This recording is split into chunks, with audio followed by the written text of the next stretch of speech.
తనకి 19 ఏళ్ల వయసు ఉంటుందనుకుంటా. ఆ టైంలో తనను కన్న తన సొంత తల్లిని ఫ్యాన్ కి ఉరివేసి చంపేశాడు. సినిమాలో చూపించినట్టుగా ఇండియన్స్ పై పాకిస్తాన్ లోని లియారికి వెళ్లి అక్కడ డాన్ అవ్వడం అనేది ఇదంతా నిజం కాదు. యాక్చువల్ గా చెప్పాలి అంటే ఈ హంజా క్యారెక్టర్ ఏదైతే ఉందో అది ఫిక్షనల్. లియారి అనేది మనుషులు పని చేసుకుని బ్రతికే ఒక నార్మల్ సిటీ కాదు. ఈ సిటీకి ఇంకొక చరిత్ర ఉంది.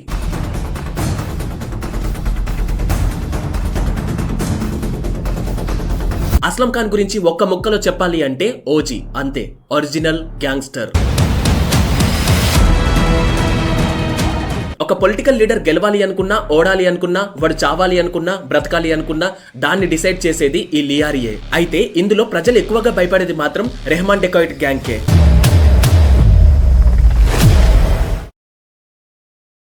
పాకిస్తాన్ లో మొత్తం 4 ప్రొవినెన్సెస్ ఉంటాయి. సింపుల్ గా చెప్పుకోవాలి అంటే ప్రొవినెన్స్ అన్న స్టేట్స్ అన్న ఒకటే, కానీ వాళ్ళు ప్రొవినెన్స్ అని పిలుచుకుంటారు. ఈ 4 ప్రొవినెన్సెస్ ఏంటి అంటే పంజాబ్, సింధ్, ఖైబర్ అండ్ అలాగే బలోచిస్తాన్. ఈ 4 ప్రొవినెన్సెస్ లో సింధ్ అనే ఒక ప్రొవినెన్స్ లో కరాచీ అనే ఒక మెట్రోపాలిటన్ సిటీ ఉంటుంది. ఈ కరాచీ అనే సిటీలోనే ఒక ఏరియా ఉంటుంది. ఆ ఏరియా పేరే లియారి. ఈ లియారిని హార్ట్ ఆఫ్ కరాచీ అని కూడా పిలుస్తారు. అండ్ ఈ లియారి అనేది కరాచీకి చాలా ఇంపార్టెంట్ ఏరియా. లియారి ఉన్నది సింధ్ ప్రొవినెన్స్ అయినప్పటికీ ఇక్కడ చాలా మంది బలోచిస్తాన్ వాళ్ళు నివసిస్తారు. లియారి అనేది మనుషులు పని చేసుకుని బ్రతికే ఒక నార్మల్ సిటీ కాదు. ఈ సిటీకి ఇంకొక చరిత్ర ఉంది. 1980 నుండి ఎర్లీ 2000 ఈ ఇయర్స్ మధ్యలో లియారి అనేది ఒక మాఫియా సిటీలా మారిపోయింది. ఒక పొలిటికల్ లీడర్ గెలవాలి అనుకున్నా, ఓడాలి అనుకున్నా, వాడు చావాలి అనుకున్నా, బ్రతకాలి అనుకున్నా దాన్ని డిసైడ్ చేసేది ఈ లియారియే. సింపుల్ గా చెప్పాలి అంటే లియారి అనేది పాకిస్తాన్ లో ద సిటీ ఆఫ్ గ్యాంగ్స్టర్స్. ఇక్కడున్న గ్యాంగ్స్ వల్ల సిటీ ఎప్పుడు రగులుతూనే ఉండేది. తుపాకీల సౌండ్ అనేది ఎప్పుడు వినిపిస్తూనే ఉంటుంది. Drug dealings, weapon dealings, trafficking and gang wars, వీటన్నిటికీ కూడా లియారి ఒక పెట్టింది పేరు.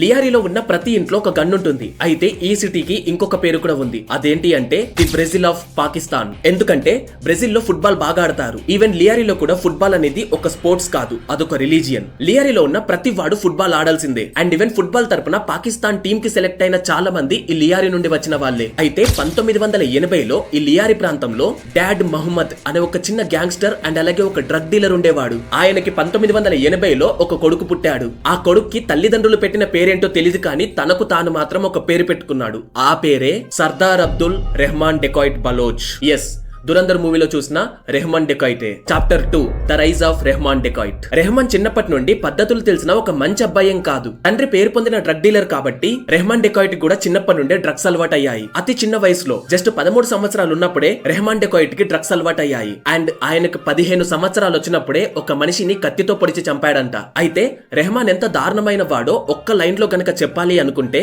తనకి 19 ఏళ్ల వయసు ఉంటుందనుకుంటా. ఆ టైంలో తనను కన్న తన సొంత తల్లిని ఫ్యాన్ కి ఉరివేసి చంపేశాడు.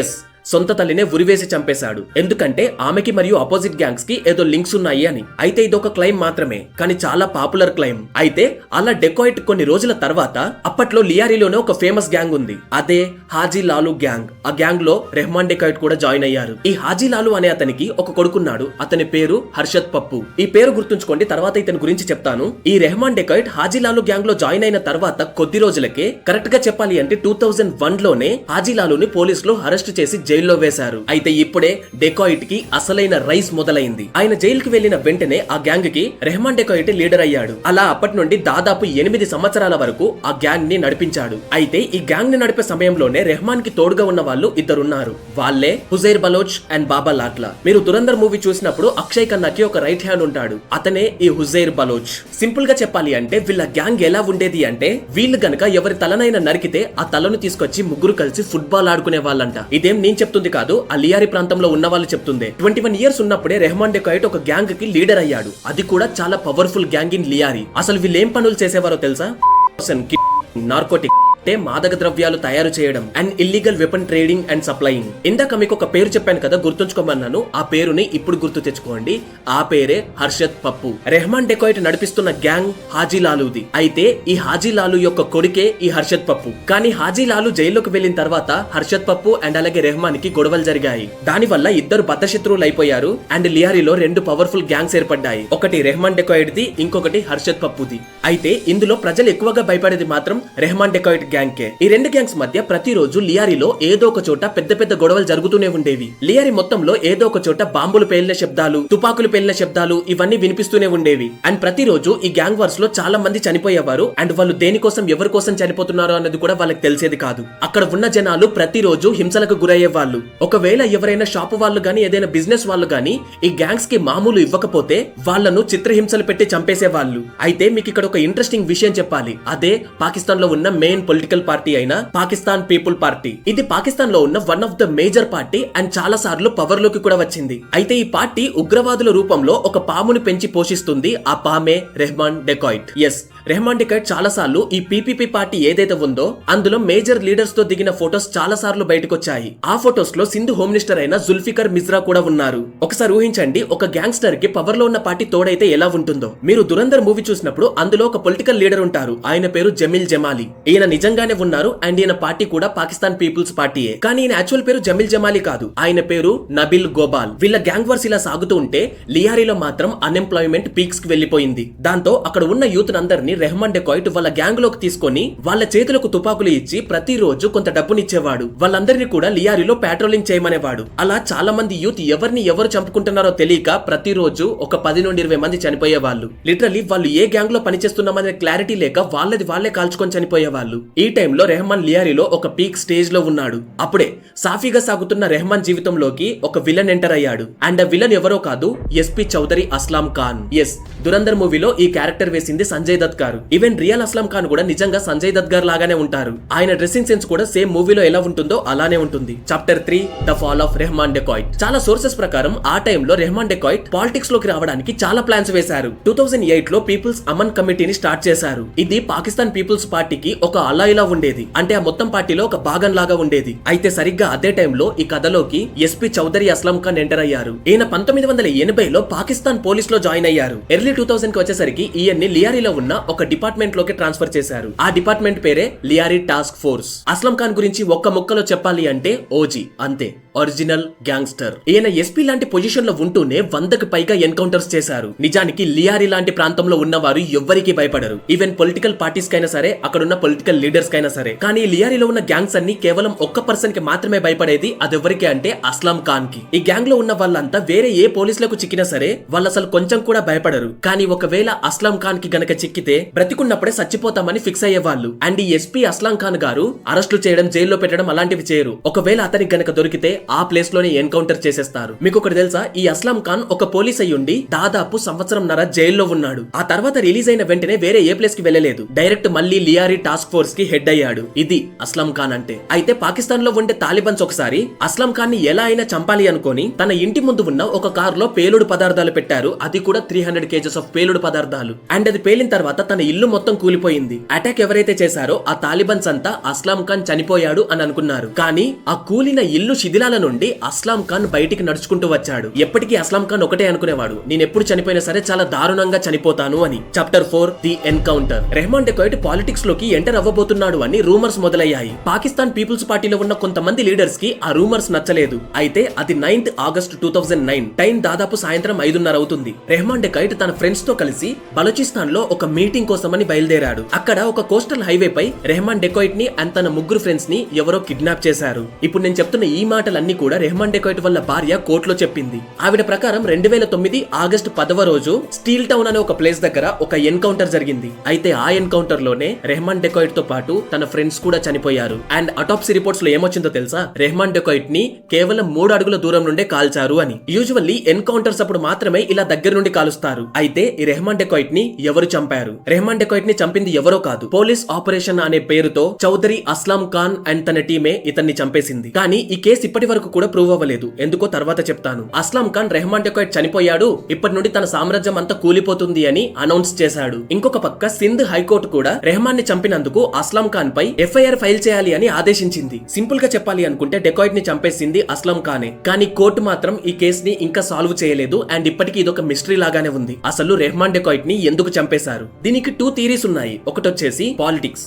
ఎస్, పాకిస్తాన్ పీపుల్స్ పార్టీలో మెల్లిమెల్లిగా నెక్స్ట్ వచ్చే ఎలక్షన్స్ లో రెహమాన్ పోటీ చేద్దామని అనుకున్నాడు. అన్నాడు. కానీ రెహమాన్ పాలిటిక్స్ లోకి రావడం అనేది పీపుల్స్ పార్టీలో ఉన్న లీడర్స్ కి నచ్చలేదు. అందుకే పార్టీలో ఉన్న కొంతమంది రెహమాన్ డెకాయిట్ పై పగను పెంచుకున్నారు. నేను ఇంతకు ముందు చెప్పాను కదా, ఈ పాకిస్తాన్ పీపుల్స్ పార్టీయే ఒక పాముని పెంచుకుంటుంది అని. ఆ పామే మళ్ళీ తిరిగి వాళ్ళనే కాటేయబోతుంది అని వాళ్ళు గమనించారు. అందుకే రెహమాన్ డెకాయిట్ ని చంపడానికి ప్లాన్ వేశారు. ఒక థియరీ ప్రకారం వీళ్ళే అస్లాం ఖాన్ కి సపోర్ట్ గా వెళ్లి రెహమాన్ డెకాయిట్ ని చంపించారు. కాకపోతే ఇప్పటి వరకు కూడా ఈ పీపీపీ పార్టీ ఈ క్లైమ్ ని ఒప్పుకోలేదు, సింపుల్ గా కొట్టిపడేసింది. సెకండ్ వచ్చేసి బలూచిస్తాన్ లిబరేషన్ ఆర్మీ. అయితే ఈ రెహమానే బలూచిస్తాన్ లిబరేషన్ ఆర్మీకి వెపన్స్ సప్లై చేసేవాడు. సో ఇక్కడ క్లైమ్ ఏంటి అంటే, ఒక వెపన్ డీల్ జరిగేటప్పుడు అందులో ఏదో మిస్టేక్ జరిగింది, దాని వల్ల ఈ బలూచిస్తాన్ లిబరేషన్ ఆర్మీ ఏదైతే ఉందో అదే రెహమాన్ డెకాయిట్ ని చంపేసింది అని. అయితే రెహమాన్ డెకాయిట్ బతికింది కేవలం 29 సంవత్సరాలు మాత్రమే. ఆ 29 సంవత్సరాలు కూడా ఒక గ్యాంగ్స్టర్ లాగానే బ్రతికాడు. కొన్ని వందల మంది ప్రాణాలు తీశాడు. దాదాపు 8 నుండి 10 సంవత్సరాలు లియారీని ఏలి ఆ తర్వాత యంగ్ ఏజ్ లోనే చనిపోయాడు. ఎప్పుడైతే రెహమాన్ డెకాయిట్ చనిపోయాడో ఆ తర్వాత వెంటనే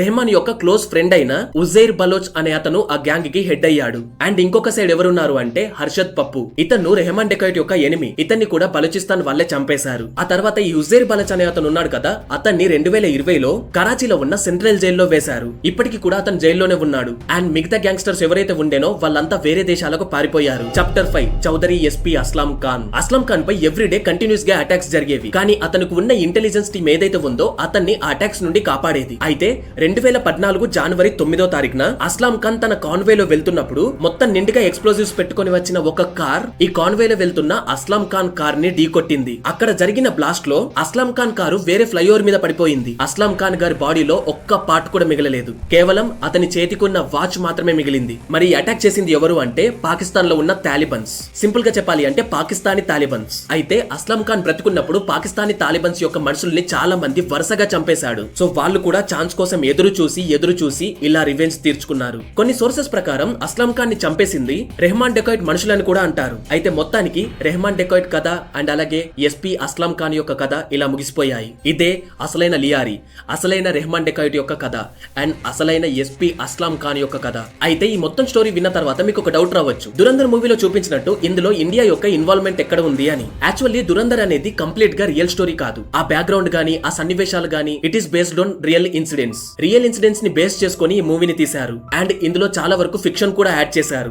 అండ్ మీకు ఇక్కడ ఇంకొక డౌట్ కూడా రావచ్చు, అసలు హంజా ఎవరు అని. అతని గురించి కూడా చెప్తాను. అంతకన్నా ముందు కొన్ని రియల్ ఇన్సిడెంట్స్ అన్నాను కదా, వాటిలో కొన్ని ఇండియాకు సంబంధించినవి ఇప్పుడు మీకు చెప్తాను. ఫస్ట్ వన్ వచ్చేసి ఈ లియారీ అండ్ అలాగే రెహమాన్ డెకాయిట్ కథ, అస్లాం ఖాన్ కథ, ఉజైర్ బలోచ్ వీళ్ళంతా నిజమే. అండ్ అక్కడ జరిగిన ఈ గ్యాంగ్ వార్స్ అన్ని నిజమే. కానీ అసలైన దురంధర్ ఆపరేషన్ ఎక్కడ స్టార్ట్ అయింది అంటే సినిమాలో మొట్టమొదటిసారి ఒక సీన్ తో ఓపెన్ చేశారు కదా, అదే ఫ్లైట్ హైజాక్. అయితే ఈ హైజాక్ అనేది నిజంగానే జరిగింది. అదే 1999 కాందహార్ ఫ్లైట్ హైజాక్. 1999 డిసెంబర్ 24 రోజు నేపాల్ నుండి ఇండియన్ ఎయిర్లైన్స్ అనే ఒక ఫ్లైట్ ఢిల్లీకి స్టార్ట్ అయింది. అందులో దాదాపు 170కి పైగా ప్యాసింజర్స్ ఉన్నారు అండ్ వాళ్ళంతా ఇండియన్సే. అయితే ఆ ఫ్లైట్ ఎప్పుడైతే గాల్లోకి వెళ్ళిందో అప్పుడే కరెక్ట్ గా 4:53 నిమిషాలకు ఒక 5 వ్యక్తులు తుపాకీలు బయటకు తీసి అందరిని బెదిరించారు ఈ ఫ్లైట్ హైజాక్ అయింది అని. అలా ఆ రోజు ఆ ఫ్లైట్ ని హైజాక్ చేసిన తర్వాత మొట్టమొదటిసారిగా ఆ ఫ్లైట్ ని ఎక్కడ ల్యాండ్ చేశారో తెలుసా? పంజాబ్ లోని అమృత్సర్ ఎయిర్పోర్ట్ లో. అది కూడా ఫ్యూయల్ లేదన్న కారణంతో అక్కడ ల్యాండ్ చేశారు. అండ్ ఆ ఎయిర్పోర్ట్ వాళ్ళకి ఫ్యూయల్ నింపమని బెదిరించారు. ఈ ఎయిర్పోర్ట్ లో దాదాపు 45 మినిట్స్ వరకు ఆ ఫ్లైట్ అక్కడే ఆగింది.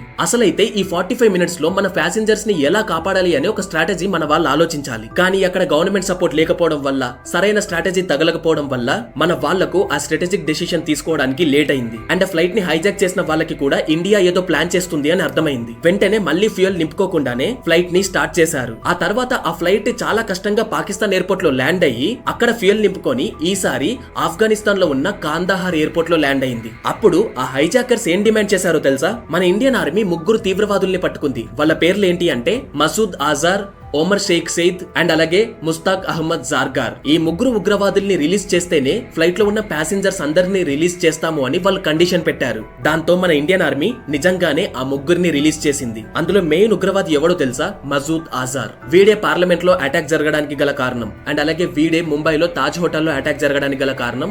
అండ్ పుల్వామా అటాక్ కి వీడే కారణం. మొన్న జరిగిన పహల్గామ్ అటాక్ కి కూడా వీడే కారణం. వీడు నడిపిస్తున్న తీవ్రవాద సంస్థ పేరు జైషా ఈ మహమ్మద్. ఆ రోజు మన గవర్నమెంట్ ఆ 45 మినిట్స్ లో ఒక స్ట్రాటజిక్ డెసిషన్ తీసుకోలేదు కాబట్టి వీడు పాకిస్తాన్ కి వెళ్లిపోయి అప్పటి నుండి ఇండియాపై అటాక్స్ చేస్తున్నాడు. అప్పుడు మన ఇంటెలిజెన్స్ వాళ్ళకు ఇలా అయితే కుదరదు, శత్రువులు మనల్ని కొట్టే ముందే వాళ్ళ అడుగులను మనం పసిగట్టాలి అని ఒక ఆపరేషన్ స్టార్ట్ చేసింది. ఆ ఆపరేషన్ ని ముందుండి నడిపించేది ఎవరు అంటే అజిత్ దోవల్. యాక్చువల్లీ ఆపరేషన్ ఏంటి అంటే మన ఇండియన్ ఆర్మీని స్పైస్ లాగా మార్చి పాకిస్తాన్ లో ఉన్న గ్రూప్ లోకి పంపించి వాళ్ళ దగ్గర ఉన్న ఇన్ఫర్మేషన్ ని ఇండియాకు తీసుకురావడం. అయితే మీకు ఇక్కడ ఒక క్లారిఫికేషన్ ఇవ్వాలి. హంజా అనే క్యారెక్టర్ ఏదైతే ఉందో అది మేజర్ మోహిత్ శర్మ గారి క్యారెక్టర్ అని చాలా మంది అంటున్నారు. యాక్చువల్ గా అది మేజర్ మోహిత్ శర్మ గారి క్యారెక్టర్ కాదు. కాకపోతే హంజా లుక్స్ అన్ని మేజర్ మోహిత్ శర్మ గారు ఎలా ఉన్నారో అలానే డిజైన్ చేశారు డైరెక్టర్. మరి ఈ మేజర్ మోహిత్ శర్మ ఎవరు? అజిత్ దోవల్ స్టార్ట్ చేసిన ఈ ఆపరేషన్ లో మేజర్ మోహిత్ శర్మను ఒక పాకిస్తానీ లాగా తయారు చేసి అతనికి పూర్తిగా ట్రైనింగ్ ఇచ్చి, అప్పట్లో ఈ పీఓకే ప్రాంతం ఏదైతే ఉందో అక్కడ హిజైన్ ముజైదీన్ అనే ఒక ఉగ్రవాద సంస్థ ఉండేది. అండ్ వాళ్ళు ప్రతిసారి పాకిస్తాన్ లో అటాక్ చేసేవాళ్ళు. సో ఆ అటాక్స్ గురించి తెలుసుకోవడానికి అజిత్ దోవల్ తన స్పై అయిన మేజర్ మోహిత్ శర్మను ఆ ఉగ్రవాదుల యొక్క గ్రూప్ లోకి పంపించాడు. దాదాపు 2 వీక్స్ మేజర్ మోహిత్ శర్మ ఆ గ్రూప్ లోనే ఉన్నాడు. ఆ గ్రూప్ లో చాలా మందితో ఫ్రెండ్షిప్ ఏర్పరచుకున్నాడు. వాళ్ళ ప్లాన్స్ అన్ని తెలుసుకున్నాడు. ఆ గ్రూప్ లో ఉన్న 2 మెంబర్స్ మేజర్ మోహిత్ శర్మ దగ్గరికి వచ్చి రేపు మనం ఇండియన్ కాన్వాయ్ పై అటాక్ చేయబోతున్నామని చెప్పిన తర్వాత మేజర్ మోహిత్ శర్మ తన చేతిలో ఉన్న గన్ను తీసుకొని వాళ్ళిద్దరిని అక్కడే చంపేసి ఇండియాకు ఆ ఇన్ఫర్మేషన్ తీసుకొని వచ్చాడు. ఇమాజిన్ ద ఆరా. ఒక ఉగ్రవాద సంస్థకి వెళ్లి వాళ్ళతోనే స్నేహం చేసి వాళ్ళనే చంపి వాళ్ళ ఇన్ఫర్మేషన్ తీసుకురావడం అనేది అంత ఈజీ కాదు. 2009 లో కశ్మీర్ లో జరుగుతున్న ఒక ఆపరేషన్ లో మరణించారు. అండ్ మూవీలో చూపించింది ఇంకొకటి ఏంటి అంటే ఇండియన్ కరెన్సీ. ఎస్, ఇది కూడా నిజమే. అండ్ ఇది చేసింది ఎవరు అంటే ఒక ఇండియన్ పొలిటీషియనే. ప్రస్తుతానికి అతని పేరు నేను చెప్పాలి అనుకోవట్లేదు, మీకు ఖచ్చితంగా తెలిసే ఉంటుంది. కింద కామెంట్ చేయండి ఆ పర్సన్ ఎవరో అని. అండ్ మూవీలో చూపించిన తాజ్ హోటల్ అటాక్ కూడా నిజమే. ఇంకా చాలా ఉన్నాయి, బట్ ఈ వీడియో ఇప్పటికే చాలా లెంత్ అయిందని తెలుసు. అండ్ మనకి ఇంకొక టాపిక్ కూడా ఉంది, అదే అసలు హంజా అలీ ఎవరు. ఈ హంజా అలీ అనే క్యారెక్టర్ ని రణ్వీర్ సింగ్ గారు చాలా బాగా పోర్ట్రే చేశారు. బాలీవుడ్ మూవీస్ లో స్పై ని ఎలా పోర్ట్రే చేస్తారు అంటే అతను పాకిస్తాన్ కి వెళ్లి అక్కడ అతను ఏవేవో ఫైట్స్ చేసి అక్కడ ఉన్న టెర్రరిస్టులను అందరిని చంపి రివర్స్ వస్తాడు. నిజానికి ఒక స్పై లైఫ్ అలా ఉండదు. ఒక స్పై లైఫ్ ఎలా ఉంటుంది అనేది దురంధర్ మూవీలోనే చూపించారు. సో పాయింట్ కి వస్తే అసలు హంజా ఎవరు? సినిమాలో చూపించినట్టుగా ఇండియన్ స్పై పాకిస్తాన్ లోని లియారికి వెళ్లి అక్కడ డాన్ అవ్వడం అనేది ఇదంతా నిజం కాదు. యాక్చువల్ గా చెప్పాలి అంటే ఈ హంజా క్యారెక్టర్ ఏదైతే ఉందో అది ఫిక్షనల్, అది రియల్ కాదు. కాకపోతే ఈ క్యారెక్టర్ ఎలా వచ్చిందో తెలుసా? పాకిస్తాన్ లో మన ఇండియన్ స్పైస్ ఉండేవారు. ఫర్ ఎగ్జాంపుల్ లియారీలో ఒకరు, కరాచీలో ఒకరు, అండ్ ఇంకొన్ని ప్లేసెస్ లో ఒక్కొక్కరు. వాళ్ళంతా కూడా అక్కడ ఏం జరుగుతుందో అనే ఇన్ఫర్మేషన్ ని ఇండియాకు పాస్ చేసేవాళ్ళు. సో వాళ్ళు ఎవరు అనేది సినిమాలో బయట పెట్టలేరు కాబట్టి వాళ్ళు పాస్ చేసిన ఇన్ఫర్మేషన్ అంతా అండ్ వాళ్ళ క్యారెక్టర్స్ అంతా కలుపుకొని హంజా అనే క్యారెక్టర్ ని డిజైన్ చేశారు. సో సింపుల్ గా చెప్పాలి అంటే వాళ్ళు ఇచ్చిన ఇన్ఫర్మేషన్ తోనే హంజా అనే క్యారెక్టర్ ని డిజైన్ చేసి ఆ ఇన్ఫర్మేషన్ ని మనకు హంజా అనే క్యారెక్టర్ త్రూ పోర్ట్రే చేశారు. ఇంకా సింపుల్ గా చెప్పాలి అంటే హంజా అంటే ఒక్కడే కాదు అక్కడ డాన్ అవ్వలేదు. హంజా అంటే ఇండియన్ స్పైస్. వాళ్ళు కూడా ఒకరు కాదు, 3 to 4 spice. Hamza represents Indian spy agents అంతే. సో ఇది guys actual story. And Dhurandhar లో మీకు చూపించని స్టోరీ. యాక్చువల్లీ దురంధర్ మూవీ అనేది చాలా బాగా తీశారు. అండ్ దురంధర్ 2 కూడా పెద్ద హిట్ అవ్వాలని కోరుకుంటున్నాను. అండ్ ఈ వీడియో అప్లోడ్ చేసే వరకు ఆ సినిమా కూడా ఖచ్చితంగా రిలీజ్ అవుతుంది. సో నేను ఒకటి ప్రెడిక్ట్ చేస్తున్నాను, ఇప్పుడు రిలీజ్ అయ్యే దురంధర్ మూవీ అనేది చాలా పెద్ద బ్లాక్ బస్టర్ అవుతుంది అని. అండ్ డైరెక్టర్ కూడా 4 అవర్స్ బోర్ కొట్టకుండా ఆడియన్స్ ని కూర్చోబెడతాడు అని. రివెంజ్ చాలా గట్టిగా ఉంటుంది అని. సో ఈ వీడియో రిలీజ్ అయిన తర్వాత మూవీ ఎవరైతే చూస్తారో వాళ్ళ కింద కామెంట్ చేయండి మూవీ ఎలా ఉందో అని. అండ్ ప్లీజ్ స్పాయిలర్స్ ఇవ్వకండి. సో ఇది గైస్ ఇవాళ వీడియో. మీకు గనుక మన వీడియో నచ్చినట్టయితే వీడియోని లైక్ చేసి షేర్ చేయండి. నెక్స్ట్ వీడియోలో ఇండోనేషియాలో వినాయకుడిని ఎందుకని పూజిస్తారు అనే టాపిక్ పై వీడియో చేస్తున్నాను. సో ఆ వీడియో కూడా చాలా ఇంట్రెస్టింగ్ గా ఉంటుంది. అందుకనే ఛానల్ ని సబ్స్క్రైబ్ చేసుకొని పక్కనే బెల్ ఐకాన్ ఉంటుంది కదా, ఆ బెల్ ఐకాన్ ని యాక్టివేట్ చేసుకోండి. So that's it guys. ఈ వీడియోకి అయితే ఒక 200 కామెంట్స్ ఎక్స్పెక్ట్ చేస్తున్నాను. అండ్ అలాగే ఒక 4 to 5K లైక్స్ కూడా ఎక్స్పెక్ట్ చేస్తున్నాను. సో ఖచ్చితంగా ఇస్తారని ఆశిస్తున్నాను.